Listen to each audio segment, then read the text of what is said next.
बड़ी खबर निकल के सामने आ रही है समाजवादी पार्टी के बागी विधायकों को लेकर। वहीं बागी विधायक जिन्होंने समाजवादी पार्टी को राज्यसभा के चुनाव में धोखा दिया था। समाजवादी पार्टी के 3 कैंडिडेट खड़े किए थे, जया बच्चन, रामजी लाल सुमन और आलोक रंजन, जिसमें से जया बच्चन और लालजी लाल सुमन चुनाव जीत जाती हैं, लेकिन आलोक रंजन चुनाव नहीं जीत पाती हैं। समाजवादी पार्टी के विधायकों की संख्या के आधार पर 3 राज्यसभा सांसद बनना तय था लगभग, लेकिन कुछ विधायकों ने क्रॉस वोटिंग कर दी, भारतीय जनता पार्टी के पक्ष में वोटिंग कर दी, जिससे भारतीय जनता पार्टी अपने 8 राज्यसभा सांसद को बनाने में कामयाब हुई।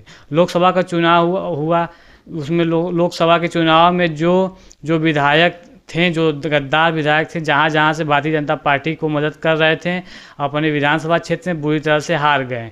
और सभी लोकसभा क्षेत्र में जहाँ जहाँ से विधायक वहाँ से आते हैं, भारतीय जनता पार्टी को बहुत बुरी हार का सामना करना पड़ता। लेकिन अब खबर आ रही है कि समाजवादी पार्टी एक्शन अभी तक विधानसभा अध्यक्ष की चिट्ठी नहीं लिखा था इन गद्दार विधायकों को लेकर।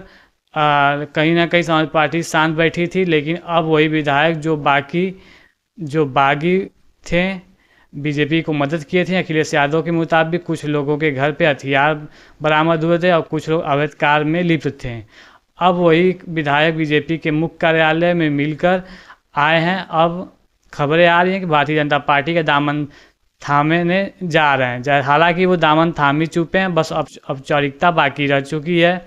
इसके लिए उन्हें समाजवादी पार्टी के विधायक पद से इस्तीफा देना पड़ेगा। यूपी चुनाव उपचुनाव होगा तो उत्तर प्रदेश की 17 विधानसभा सीटों पर होगा, क्योंकि अभी तक आप देख रहे हैं 10 विधानसभा सीटों को लेकर चर्चा चल रही थी। लेकिन अगर ये 7 सीट और खाली जाती है तो उत्तर प्रदेश में जो उपचुनाव होगा विधानसभा का वो 17 सीटों पे होगा।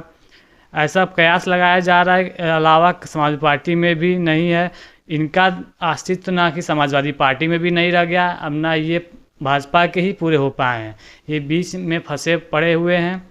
अब इन्होंने इन जो गद्दार विधायकों ने बीजेपी के कुछ आला कमान से मीटिंग की है, उनके बारे में भी कुछ विचार किया जाए। हो सकता है तो बीजेपी इनके गद्दारी का इनाम भी दे सकती है। इन्हें जो उपचुनाव में अपने अपने क्षेत्र से चुनाव लड़ा के, जैसा कि आप जानते ही हैं, ये अपने अपने क्षेत्र में भी बीजेपी को 2024 के लोकसभा के चुनाव में जिता नहीं पाए थे। खैर ये उनकी राजनीतिक विषय है। तमाम न्यूज़ वाले भी अभी चला रहे हैं कि हो सकता है तो 7 सीट और बढ़ जाएं। खैर आपको ये वीडियो कैसी लगी कमेंट बॉक्स में ज़रूर बताइएगा, अपनी राय ज़रूर दीजिएगा। अगर चैनल पे नए हैं तो चैनल को सब्सक्राइब कीजिएगा, वीडियो को लाइक ज़रूर कीजिएगा।